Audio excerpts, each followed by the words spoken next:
Hello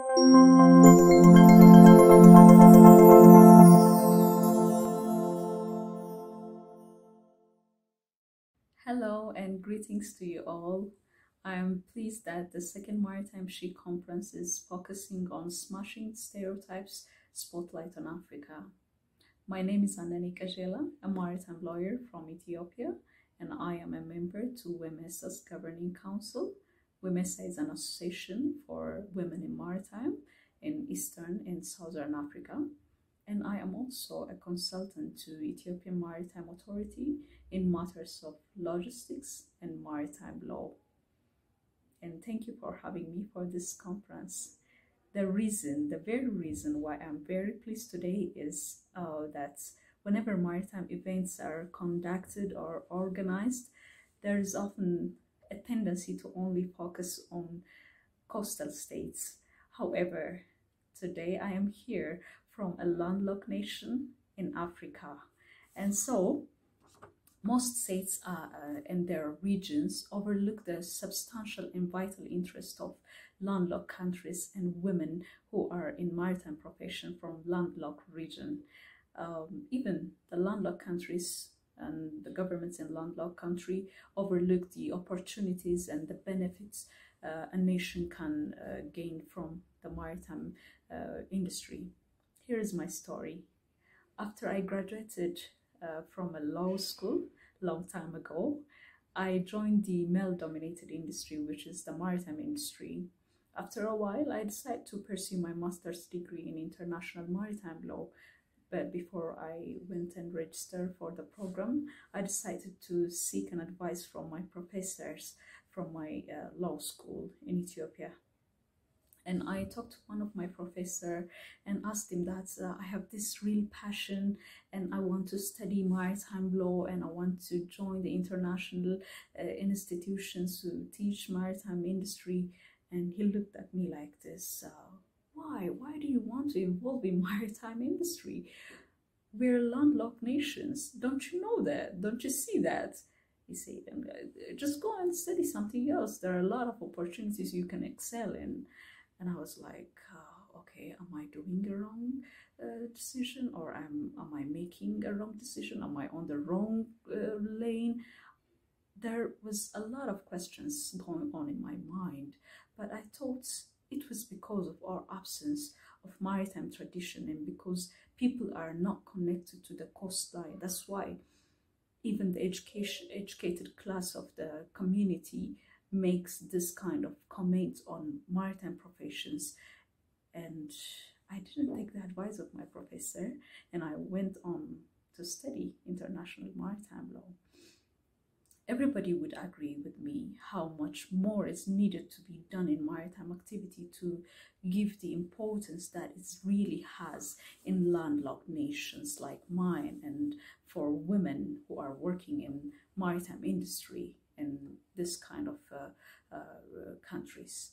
And imagine being a woman in this male-dominated industry, which is seasoned by stereotype that landlocked state does not have much of an interest in the industry, which is wrong.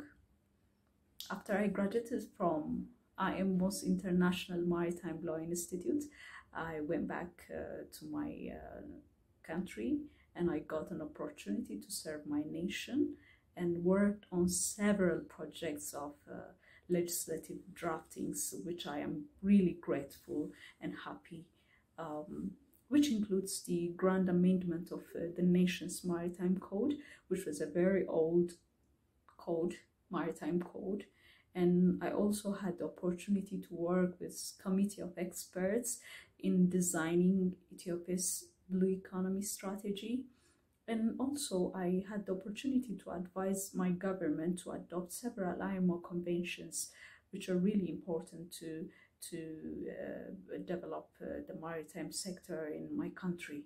And I proved my professors wrong by going on and studying and coming back and contributing to my nation's maritime industry. So my labor was not in vain at all.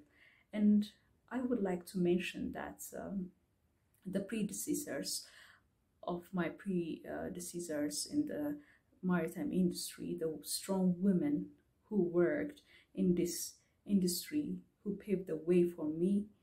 I would like to thank them, and I'm really grateful for having them in the industry, because they paved the way so that I can climb the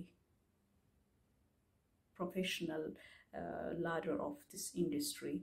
And I am sure that, and I believe that I will do the same for the next generation coming from behind and trying to get into this profession, and to the young girls who envy and vision to be part of this profession. And I would like to be someone who can play a role in their life so that they can succeed in this profession. As you all know, only 2% of the world's maritime workforce is made up of women. And you can imagine the share of women from a landlocked country in this industry.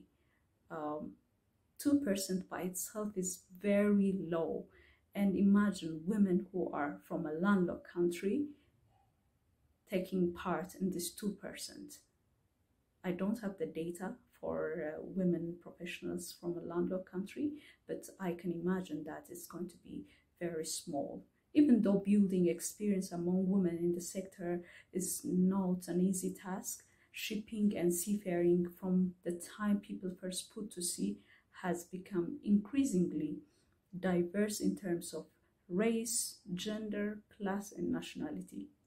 It's actually a globalized industry that world economy depends on it, and we can benefit a lot from this industry as a woman from a landlocked country.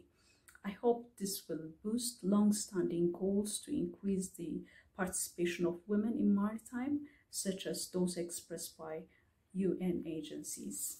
So, we need to activate this potential, especially in landlocked states, by exploring existing industrial capabilities, establishing networks between the various industrial stakeholders, and supporting them through available community instruments.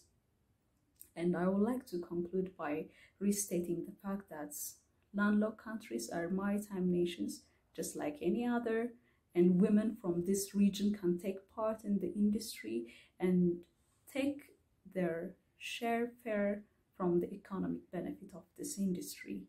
And thank you for having me again, and I wish you all fair winds and calm seas in your future endeavor. Thank you so much.